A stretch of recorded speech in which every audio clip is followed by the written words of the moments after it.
Politics ہے، کوئی وہ ذات کی پالیٹکس نہیں ہے.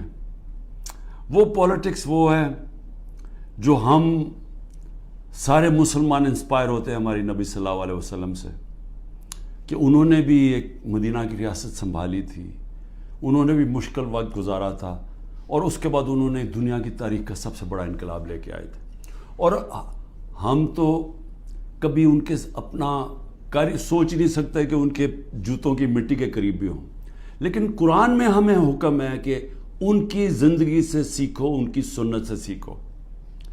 وہ پالیٹکس بڑے مقصد کی ہے، وہ اپنی ذات سے ہٹ کے ہے. کہ میرے نبی صلی اللہ علیہ وسلم جب سارا عرب ان کے نیچے آ گیا تھا تو انہوں نے اپنا رہن سہن نہیں بدلا، وہ جدھر تھے ادھر ہی رہے. مقصد بڑا تھا، تو ہم تو ان سے انسپائر ہوئے ہیں. میں تو نہ پالیٹکس میں آتا ہی نہ کبھی. تو میں نے جو انصاف کی تحریک شروع کی تھی یہ مدینہ، اور کہا تھا کہ اسلامی فلاحی ریاست ہمارا مقصد ہے. ہم مدینہ کی ریاست سے انسپائر ہوئے تھے، ہم ان کی سنت سے انسپائر ہوئے تھے کہ جو وہ انقلاب لے کے آئے تھے. اور وہ جو انصاف ہے، یہ بار بار پلیز میری بات سن لیں. انصاف، سارے اللہ کے پیغمبر اس دنیا میں انصاف کی بات کرنے آئے تھے. انصاف کیوں اتنی اہمیت رکھتا ہے؟ کیونکہ انسانوں کو انصاف آزاد کرتا ہے. فرعون کیوں قرآن میں برا سمجھا جاتا ہے؟ انسانوں کو غلام بنایا تھا اس نے ظلم کر کے. کیوں نبی صلی اللہ علیہ وسلم دنیا کا انقلاب لے کے اور چھوٹے سے انسانوں کو بڑے انسان بنا دیا؟ کیونکہ انصاف سے آزاد کر دیا. لا الہ الا اللہ نے لوگوں کو آزاد کر دیا. تو جو میری تحریک تھی انصاف کی، وہ اصل میں آزادی کی تحریک تھی، کیونکہ انصاف آئے گا تو لوگ آزاد ہوں گے. اور جو میرا سارا تجربہ تھا دنیا کا، جو مغرب کو میں نے دیکھا، تو وہاں کیوں لوگ جاتے ہیں نوکریوں کے لیے؟ کیوں وہاں خوشحالی ہے؟ کیونکہ لوگ آزاد ہیں. لوگ آزاد کیوں ہیں؟ کیونکہ وہاں انصاف ہے، رول آف لا ہے، حقوق کی ان کا انصاف کا نظام میرے حقوق کی حفاظت کرتا ہے. وہاں یہ حرکتیں نہیں ہو سکتی جو پاکستان میں ہوتی رہی ہیں. اور میں یہ بھی کہتا ہوں کہ میرے اپنے لوگوں کو، میں اپنی ٹیم کو بتاتا ہوں کہ اب آپ کو پتہ چلا جو ہمارے پر جب ظلم ہوا کہ کیسے پاکستان کا کمزور طبقہ، مزدور، ہاری، کسان، جو کمزور طبقہ ہے، غریب، وہ چھابڑی والا، چھوٹے دکاندار، چھوٹے صنعت کار، یہ ہر وقت ان کو اس کا ظلم کا سامنا کرنا پڑتا ہے. جب وہ طاقتور کے سامنے آتے ہیں، ان کے پاس کوئی ان کی حفاظت کرنے کے لیے نہیں، ان کے تحفظ کرنے کے لیے نہیں، ان کے فنڈامنٹل رائٹس کو کوئی کسی قسم کا تحفظ نہیں. اور اس لیے تھانہ کچہری پٹواری کی پالیٹکس ہے، کیونکہ جو ان کا رائٹ ہے تھانہ کچہری پٹواری، وہی ان کو ادھر ظلم ہوتا ہے، ان کے اوپر، ان کی زمینوں پہ قبضہ ہوتا ہے. قبضہ گروپ ہے یہاں، کیونکہ انصاف نہیں ہے. تو یہ میری ساری موومنٹ شروع ہوئی تھی تب 27 سال پہلے. یہ میری موومنٹ تب تک رہے گی جب تک میں زندہ ہوں، جب تک ہم اس ملک میں حقیقی آزادی، انصاف لے کے حقیقی آزادی نہیں لے کے آتے. اب یہ جب مجھے یہ کہتی ہیں چیزیں کہ جی وہ -1 کیسے ہوگا؟ جو آدمی ایک تحریک پہ 27 سال سے لگا ہوا ہے، ایک ملک کے اندر ایک جدوجہد کر رہا ہے، تو وہ کیا وہ ڈیلز کرے گا؟ کیا اس کو کیا چیز اس کو خریدے گی؟ بتائیں میرے ضمیر کی کیا قیمت ہے؟ کیا پرائم منسٹرشپ قیمت ہے کہ اگر آپ یہ کر دیں تو آپ کو پرائم منسٹر میں تو پرائم منسٹر بن چکا ہوں. اور میں نے جب پرائم منسٹر بنا، میں نے ایک بات کہی کہ اگر پھر وہ مجھے 2018 کا موقع ملتا، میں سیدھی الیکشن پھر سے کرواتا. کیونکہ جو میں انصاف لانا چاہتا ہوں اور طاقتور کو قانون کے نیچے لانا چاہتا ہوں، وہ آئی تب سکتا ہے جب آپ کے پاس طاقت ہو. تو جب ایک کمزور ایک کولیشن گورنمنٹ، وہ اس میں کیسے طاقت ہوگی کہ اس ملک میں انصاف قائم کرے؟ تو میں نے اس لیے بار بار میں نے کہا، میرے سے جب لوگوں نے پوچھا کہ آپ نے کیا غلطی کی، میں نے کہا میں نے غلطی یہ کی کہ مجھے شروع میں الیکشن کروا دینے چاہیے تھے، اور کمزور گورنمنٹ سے میں وہ اصلاحات جو لانا چاہتا تھا وہ نہیں لا سکتا تھا. تو اب میں آپ کو بتاؤں کہ جس طرح کی حرکتیں ہو رہی ہیں میرے لوگوں کے اوپر، میں اس لیے یہ آپ کے سامنے رکھنا چاہتا ہوں کہ آزاد معاشروں کے اندر یہ نہیں ہو سکتا. یہ صرف غلاموں کو ہوتا ہے. یہ صرف فرعون ایسی حرکتیں کرتا تھا لوگوں کے اوپر دہشت پھیلانے کے لیے جو آج ہمارے پہ ہو رہا ہے. اور میں سارے پاکستانیوں کو کہنا چاہتا ہوں جو اس وقت یہ پی ڈی ایم والے بھی بیٹھے ہوئے ہیں, یہ جو آپ تماشا دیکھ رہے ہیں, یہ یاد رکھیں کہ یہ آج ہمارے پہ ظلم ہو رہا ہے, یہ ظلم آپ کے اوپر بھی ہوگا جب ایک ملک کے سارے انصاف کے اداروں کو, جب ان کو استعمال کیا جاتا ہے, حکومتی اداروں کو استعمال کیا جاتا ہے ایک پارٹی کو ختم کرنے کے لیے اور ان کے لوگوں کے اوپر دہشت پھیلانے کے لیے, تو یہ سسٹم پھر جاتا نہیں ہے. کوئی بھی سنبھال کے یہ سسٹم سب اس اگر آج ہمارے حقوق نہیں, اگر ہمارے فنڈامنٹل رائٹس نہیں ہیں تو یہ اب کل آپ کے بھی نہیں ہوں گے. فنڈامنٹل رائٹس تو ایک قوم کی حفاظت ہوتے ہیں نا, ان کو ہیومن رائٹس کہتے ہیں. یہ ہیومن رائٹس سارے ملک کے ہوتے ہیں. یہ نہیں ہوتا کہ ایک طبقے کے آپ ہیومن رائٹس لے لیں اور وہ طبقہ کیا ہے, ملک کی سب سے بڑی جماعت جس کا سب سے بڑا ووٹ بینک ہے, اگر آپ اس کے ہیومن رائٹس آج وائلیٹ کر رہے ہیں تو اس کا مطلب ہیومن رائٹس نہیں ہے, کیونکہ ہیومن رائٹس کو تو ایک ملک کی عدلیہ اس کی حفاظت کرتی ہے. تو ہماری عدلیہ کے تو کچھ ہوتا ہی نہیں ہے. ہماری عدلیہ نے تو سپریم کورٹ کہتا ہے الیکشنز ہوں گے 14 مئی کو آئین کے مطابق, گورنمنٹ پرواہی نہیں کرتی, تو گورنمنٹ آگے کیوں الیکشن. یعنی یہ تو اس کا مطلب کہ اس وقت طاقت کی حکمرانی آ گئی, کیونکہ جب آپ آئین سے باہر نکل گئے تو قانون سے باہر نکل گئے, اس کے مطلب جو طاقتور چاہے وہ کرے گا, تو یہ سارے ملک کو افیکٹ کرے گا. یہ تباہی سارے ملک پہ آ رہی ہے. تو ہمارے لوگوں کو جو مجھے صرف افسوس یہ ہے کہ کوئی فرق نہیں کیا جا رہا. جو تحریک انصاف کا ہے اور جو وہ کھڑا ہو کے کہنے کے لیے تیار نہیں ہے لیڈرشپ میں سے کہ میں پارٹی چھوڑ رہا ہوں, اس کے اوپر ہر قسم کا ظلم ہو رہا ہے. ان کی بزنسز بند کر رہے ہیں, ان کے فیملیز تک پہنچ گئے ہیں, ان کے بچوں تک پہنچ گئے ہیں.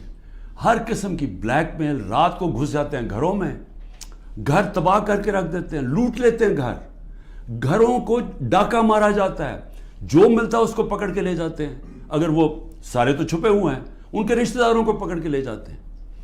یہ تو بدترین دنیا کی ڈکٹیٹرشپس میں, یعنی وہ نظام جن کی دنیا مثال دیتی ہے, ہٹلر کا جرمنی, اسٹالن کا رشیا, سوویت یونین, یہ ان خوفناک ظلم کے نظاموں میں اس طرح کی چیزیں ہوتی تھی جو آج ہمارے اوپر ہو رہی ہیں.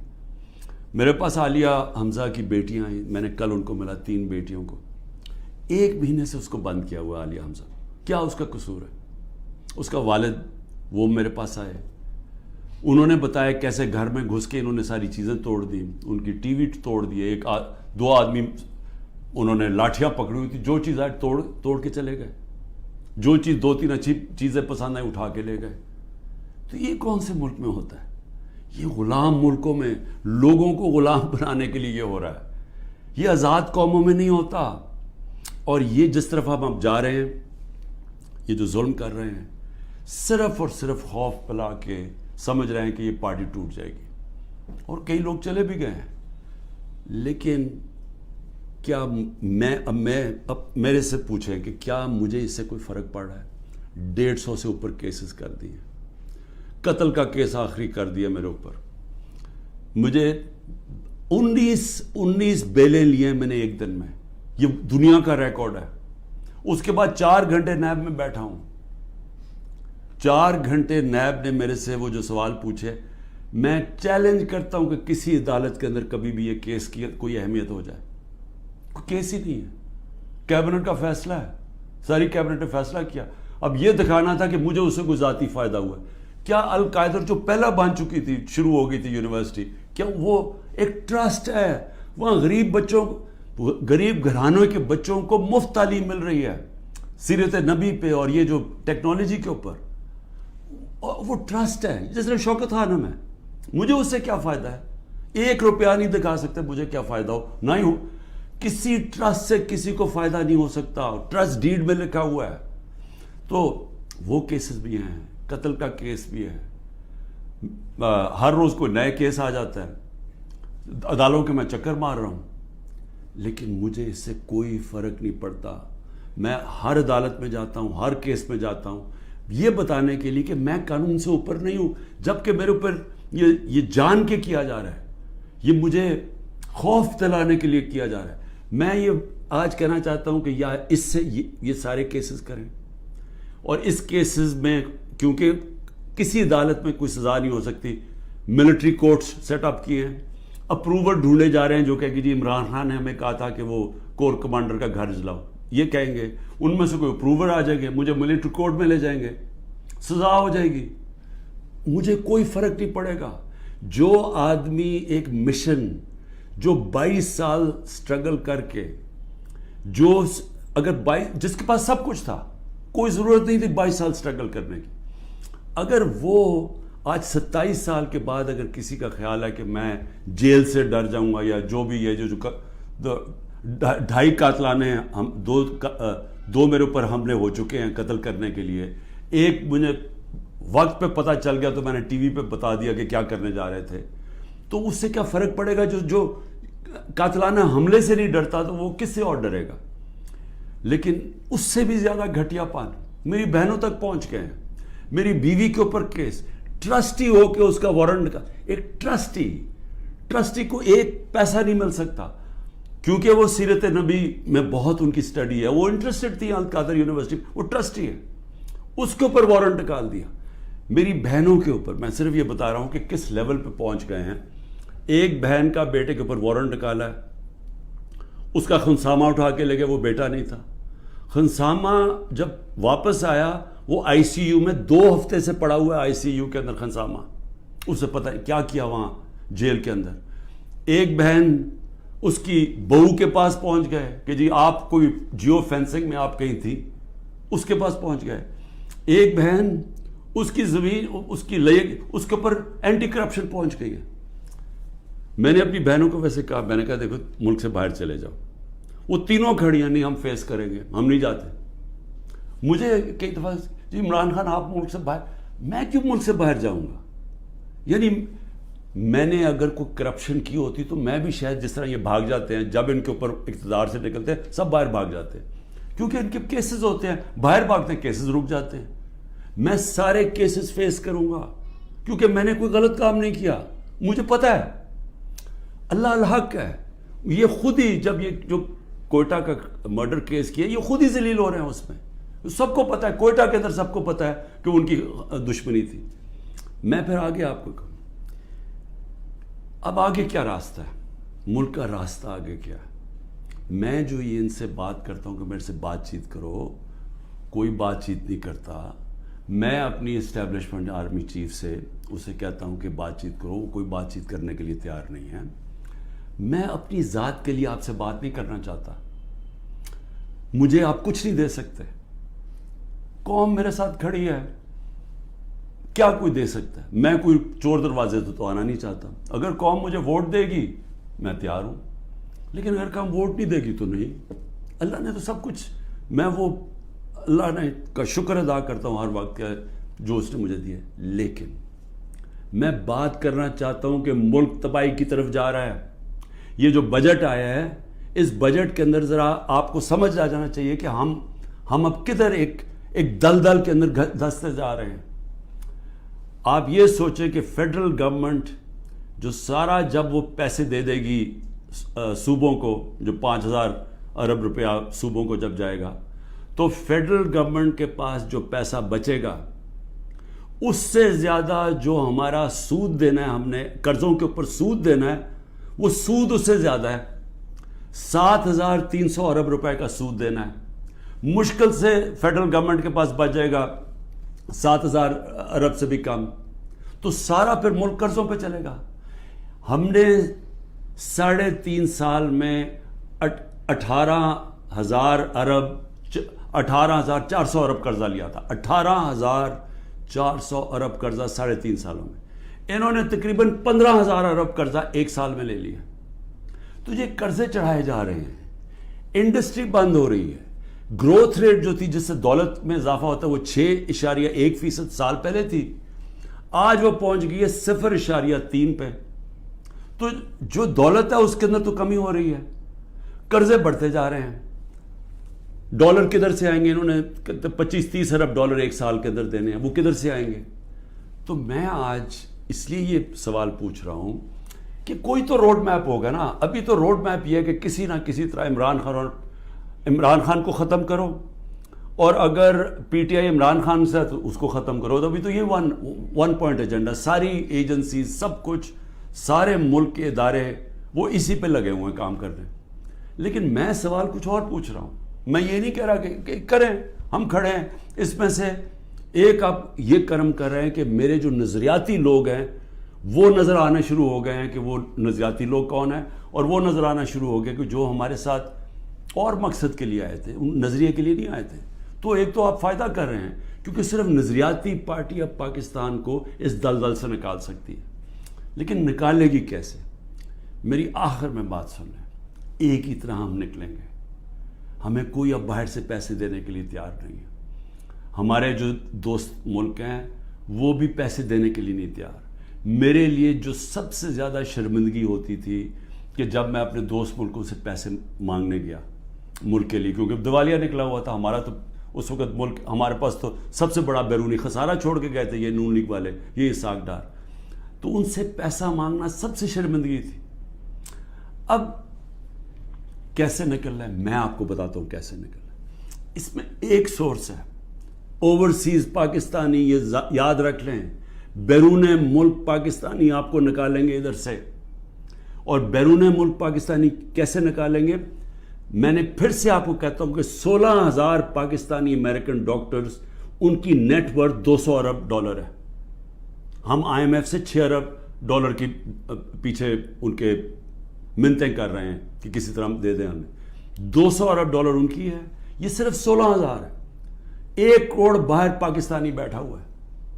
اگر ہم کسی طرح ان کی انویسٹمنٹ لیں, وہ یا سرمایہ کاری شروع کر دیں بجائے دبئی میں کرنے میں اور دنیا میں اور ملکوں میں کر رہے ہیں, اگر وہ سرمایہ کاری شروع کر دیں, آپ یقین کریں یہ ملک اتنی تیزی سے اٹھ سکتا ہے کیونکہ ڈالر اندر آنے شروع ہوں گے, نوکریاں ملیں, اور وہ آنا شروع ہو گیا تھا. ہمارے آخری دنوں میں پیسہ اوورسیز, روشن ڈیجیٹل اکاؤنٹ کیا تھا اوورسیز پاکستان, 1.5 سال کے اندر $5.5 ارب پہنچ گیا تھا. اوورسیز پاکستانیوں نے انویسٹمنٹ پلانز بنا لیے تھے. ہماری یہ جو راوی پروجیکٹ اور یہ جو بنڈل آئلینڈ کا پروجیکٹ تھا, وہاں باہر کی کمپنیز, بڑی بڑی کمپنیز آ رہی تھیں ڈالر انویسٹ کرنے کے لیے, جب انہوں نے این او سی واپس لے لیا سندھ گورنمنٹ میں. دیکھیں بچانا اس ملک کو اوورسیز پاکستانی. جب چائنا نے اور ہندوستان نے اپنی اکانومی کھولی تو اوورسیز چائنیز اور اوورسیز ہندوستانیوں نے پہلے انویسٹ کیا تھا. ہمارا بھی وہ انویسٹ کریں گے, لیکن اس کے لیے جب تک انصاف کا نظام ہم ٹھیک نہیں کریں گے, قانون کی بالادستی, رول آف لا, جب تک ہم یہ نہیں قائم کریں گے ان کا پیسہ نہیں آنے لگا. تو چیلنج اب کیا ہے؟ رول آف لا ہم نے ختم کر کے رکھ دیا. پہلے 140 ملکوں میں سے پاکستان 129 تھا رول آف لا میں. اب جو یہ انہوں نے کریک ڈاؤن کیا, اب تو یہ بالکل ہی نیچے گر گیا ہے, اب تو وہ بنانا ریپبلک بن گیا ہے. تو جب رول آف لا ہی نہیں ہے, انویسٹمنٹ کیسے آئے گی؟ انویسٹمنٹ نہیں آئے گی, دولت میں اضافہ کیسے ہوگا؟